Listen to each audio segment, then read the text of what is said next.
Bismillah, assalamualaikum warahmatullahi wabarakatuh. Alhamdulillah rabbil alamin, wassalatu wassalamu ala asrafil anbiya'i wal mursalin Sayyidina Muhammad wa ala alihi wa sahbihi ajma'in, amma ba'du. Anak-anakku sekalian, selamat pagi. Semoga pada pagi hari ini kita masih diberikan kesehatan oleh Allah Subhanahu wa ta'ala. Amin ya rabbal alamin. Walau suasana dalam keadaan COVID tentunya tidak mengurangi semangat belajar kalian semua di rumah. Semoga kalian semua di rumah dan keluarga diberikan kesehatan oleh Allah Subhanahu wa ta'ala. Amin ya rabbal alamin. Baik, sebelum Bapak menyampaikan materi pelajaran akidah akhlak, tentunya mudah-mudahan kita pada pagi hari ini mendapat ridhonya dari Allah Subhanahu wa ta'ala. Amin. Baik, anak-anak sekalian, pada kesempatan hari ini Bapak akan membahas tentang beriman kepada kitab-kitab Allah. Dengan adanya materi ini kalian dapat memahami, meyakini kitab-kitab Allah Subhanahu wa ta'ala, mengetahui, beriman kepada kitab-kitab Allah, melaksanakannya dalam kehidupan kita sehari-hari, dan memahami hakikat beriman kepada kitab-kitab Allah. Perintah beriman kepada kitab-kitab Allah Subhanahu wa ta'ala tercantum dalam Al-Quran, yaitu surat An-Nisa ayat 136. Ya ayyuhalladzina amanu alladzi nazzala ala rasulih wal kitabi alladzi nazzala ala rasulih wal kitabi alladzi nazzala min qablu wa may yakfur billahi wal malaikatihi wa kutubihi wa rusulih wal yaumil akhir faqad dalalam baida. Sadaqallah lazim.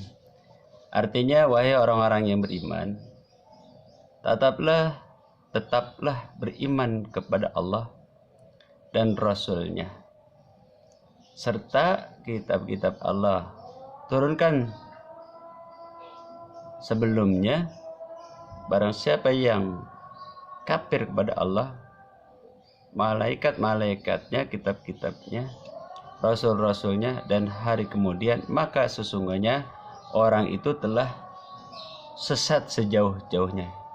Itu terdapat di dalam surat An-Nisa ayat 136. Nah, Allah memerintahkan manusia untuk beriman kepada kitab Al-Quran dan beriman kepada kitab-kitab yang diturunkan kepada rasul-rasulnya. Bagaimana sih kita harus beriman kepada kitab-kitab Allah? Caranya adalah kita meyakini bahwa Allah telah menurunkan kitab-kitabnya kepada rasulnya melalui siapa? Yaitu para malaikat yang diutus oleh Allah Subhanahu wa ta'ala, yaitu malaikat Jibril. Kemudian menjadikan kitab Allah sebagai pedoman hidup untuk menuntut, mengacu, dan mencapai dalam kebahagiaan kehidupan baik di dunia maupun kehidupan di akhirat. Nah, tadi Bapak telah membahas bagaimana tentang beriman kepada kitab-kitab Allah Subhanahu wa ta'ala. Tapi kalian tahu gak sih apa itu beriman kepada kitab-kitab Allah? Salah satu pokok kepercayaan atau rukun iman dalam Islam adalah meyakini adanya kitab-kitab Allah. Jadi iman adalah percaya atau meyakini bahwa Allah telah menurunkan kitab-kitabnya kepada Rasul-Nya. Kemudian yang dimaksud kitab-kitab Allah adalah himpunan wahyu Allah yang diturunkan kepada Rasul-Nya.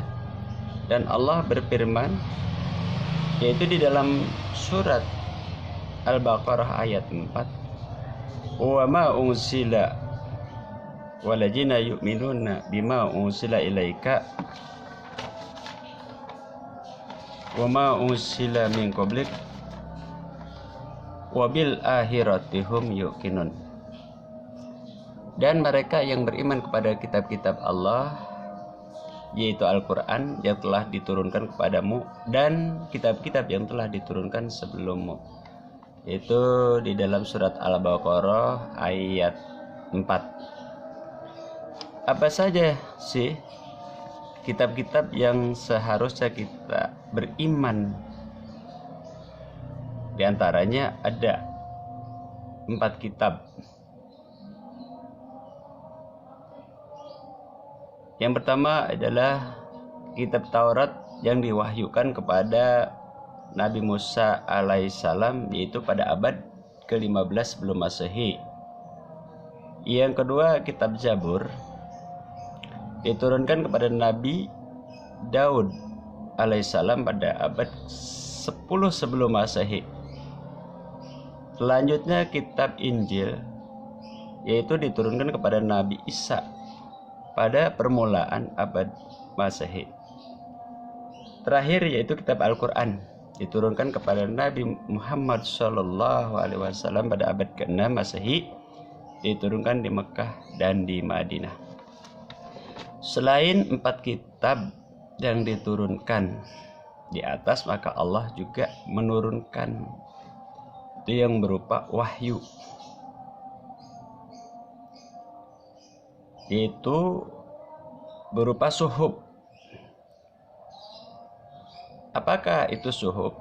Suhuf adalah wahyu, lembaran yang diturunkan kepada Rasulnya, tapi tidak wajib disampaikan kepada manusia. Jadi dibandingkan dengan kitab lebih sedikit. Allah berfirman, inna hajalla fi suhufil ula suhufi Ibrahim wa Musa. Sesungguhnya ini benar-benar terdapat dalam kitab yang terdahulu, yaitu suhuf Ibrahim dan Musa. Terdapat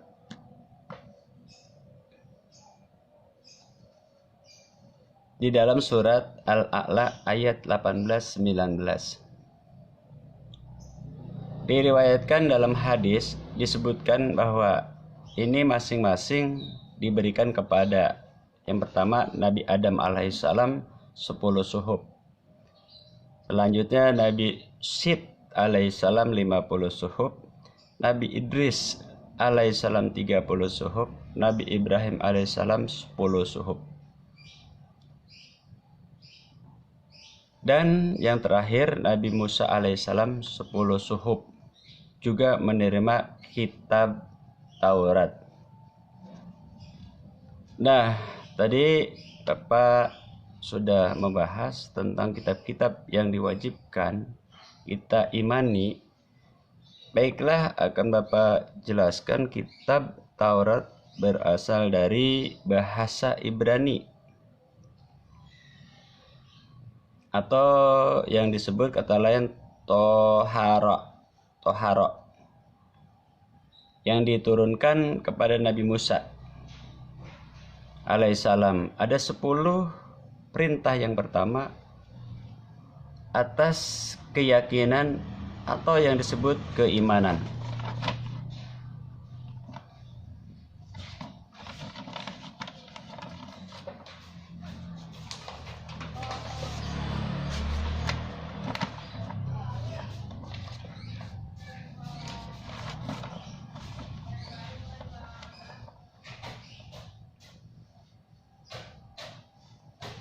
Yang pertama itu perintah beriman kepada Allah Subhanahu wa taala.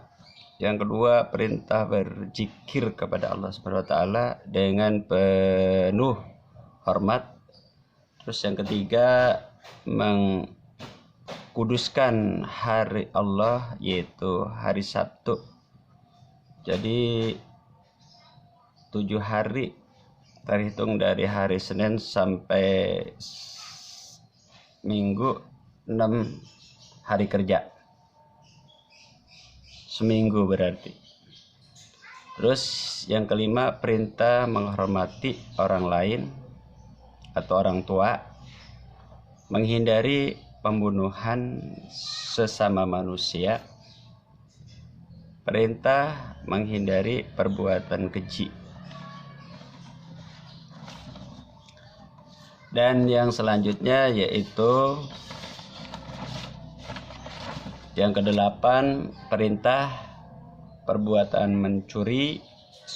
Yang kesembilan, perbuatan berbohong. 10,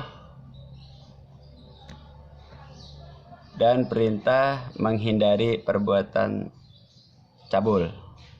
Perintah dilarang memiliki hak orang lain dengan cara mengambil hak orang lain. Itu perintah yang 10.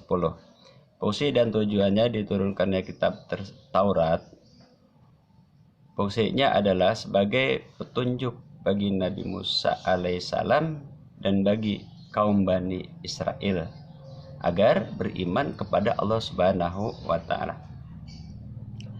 Tujuannya untuk meyakinkan kepada Bani Israel bahwa Allah ada dan Maha Esa, agar manusia hanya menyembah kepada Allah saja, agar manusia berbuat baik kepada ibu bapak, agar manusia berlaku baik, maksud bapak agar manusia berlaku tidak kasar, tidak curang dan dusta, dan agar manusia menghindari perbuatan memiliki barang orang lain dengan cara tidak halal. Baiklah, untuk beriman kepada kitab-kitab yang selanjutnya, yaitu Zabur, Injil, Quran, yang belum Bapak sampaikan, insya Allah di lain waktu kita jumpa lagi pada waktu yang sama. Sebelumnya nanti ada tugas seperti biasa. Materi ini kamu catat, kamu buat ringkasan, nanti diserahkan catatannya atau ringkasan